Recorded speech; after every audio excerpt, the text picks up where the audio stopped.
Next up to the microphone, we have one of my closest friends in the world, one of the most delicate, careful, imaginative writers and performers that you'll ever meet. She is just constantly always pushing me to grow and to ever be more comfortable being something else than what I've been before. So please give it up for Alysia Nicole Harris.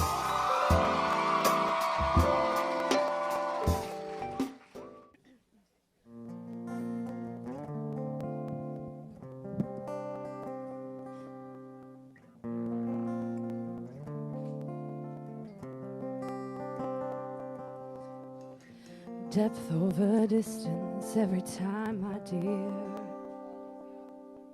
And this tree of ours will grow tall in the wood.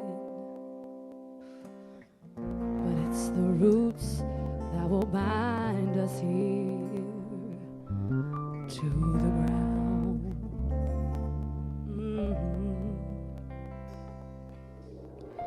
Depth over distance is all I asked of you.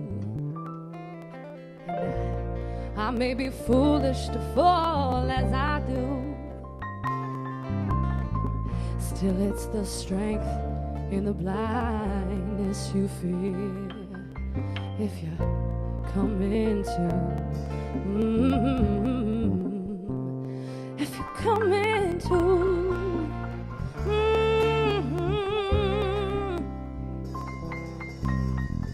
my nail beds are still painted eggplant for you. The eggs on your plate, a hard scramble. Morning my time comes a bit too early for your blind eyes, for your capable heart. So I snuck over the sun-buttered mountains, barely spotted your town of 9,000, entered your storied home and kicked off the snow. Let your old English mastiffs, all 240 pounds, bark in my face, lick my black nylons from knee to thigh. The marble kitchen permanently smelled of cilantro, and your hands were huge. With one thumbnail for strumming flamenco, baby, I could have danced for you all night. Feet like pearls aglow in the lights of your lavender candle. There was a labored music coming from your room when you locked us in. When you looked at me like my first name was Now. My body, instantly visible and pliable. We were naked and raw, and it didn't feel wrong. Our hips, like a tide, there was a sea beneath us, carrying the sort of love nonsense we spelled on sheets, clef notes and time signatures and treble. The first night, you weren't supposed to undress me, but you did. I couldn't resist either. Just like the first time I grabbed your hand 10 minutes after meeting you. It was like this right here. This artist, this autistic genius, this flawed beauty, this man who plants lilacs and drinks vinegar in the morning, so it wasn't surprising how quickly it all went sour.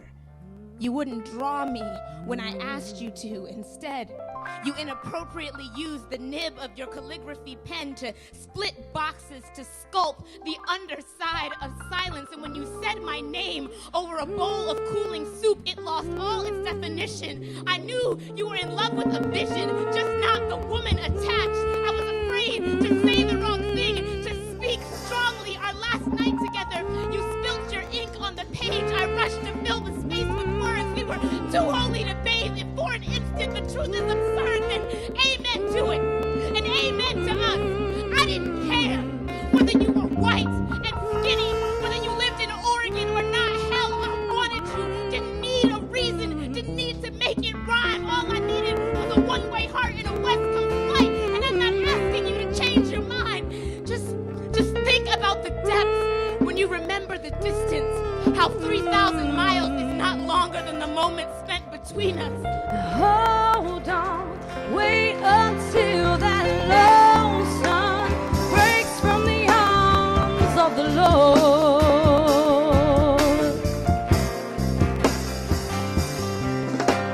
Hold on, though we may be too young to know this right.